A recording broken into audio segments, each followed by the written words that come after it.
गृह मंत्री अमित शाह ने लोकसभा में एक महत्वपूर्ण बिल पेश किया जिसका मकसद भारत में अवैध रूप से हो रहे विदेशी नागरिकों के खिलाफ कड़ी कार्रवाई करना है। इमिग्रेशन एंड फॉरेन बिल 2025 के कानून रूप लेने के बाद भारत के आव्रजन और विदेशी नागरिकों से जुड़े 4 पुराने कानून को समाप्त कर दिया जाएगा। इनमें foreign act 1946, passport act 1920, registration of foreign act 1939 और इमिग्रेशन एक्ट 2000 शामिल है। यह बिल भारत की राष्ट्रीय सुरक्षा और संप्रभुता को प्राथमिकता देते हुए विदेशी नागरिकों के प्रवेश और निवास को कड़े नियमों के दायरे में लाने का प्रस्ताव करता है।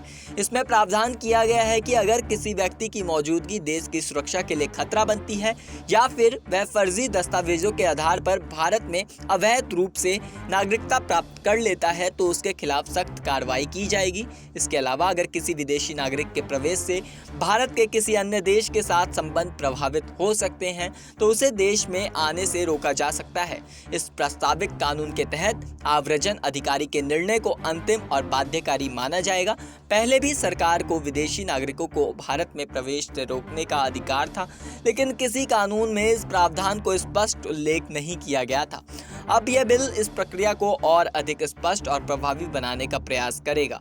बिल में यह प्रावधान किया गया है कि अगर कोई व्यक्ति बिना वैध पासपोर्ट या यात्रा दस्तावेजों में भारत प्रवेश करता है तो उसे 5 साल की कैद या 5 लाख रुपए तक का जुर्माना दोनों सजा दी जा सकती है। जी हाँ, उसे 5 साल की कैद या 5 साल रुपए तक का जुर्माना दोनों हो सकता है।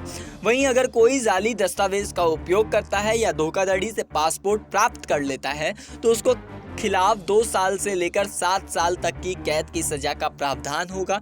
इसके अलावा ऐसे मामलों में कम से कम 1 लाख रुपए से लेकर 10 लाख रुपए तक का जुर्माना भी लगाया जा सकता है। जो विदेशी नागरिक वीजा अवधि समाप्त होने के बावजूद भारत में अवैध रूप से रुकते हैं उनके खिलाफ भी कड़े प्रावधान किए गए हैं। इस स्थिति में उन्हें 3 साल तक की कैद और 3 लाख रुपए तक के जुर्माने का सामना करना पड़ सकता है।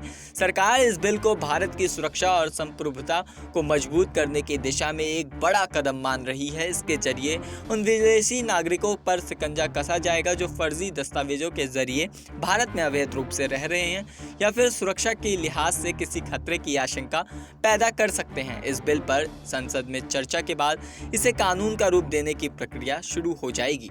इस मुद्दे पर इतना ही। मेरा नाम प्रवीण उपाध्याय है और आप देख रहे हैं नेक्स्ट 9 पॉलिटिकल बाइट।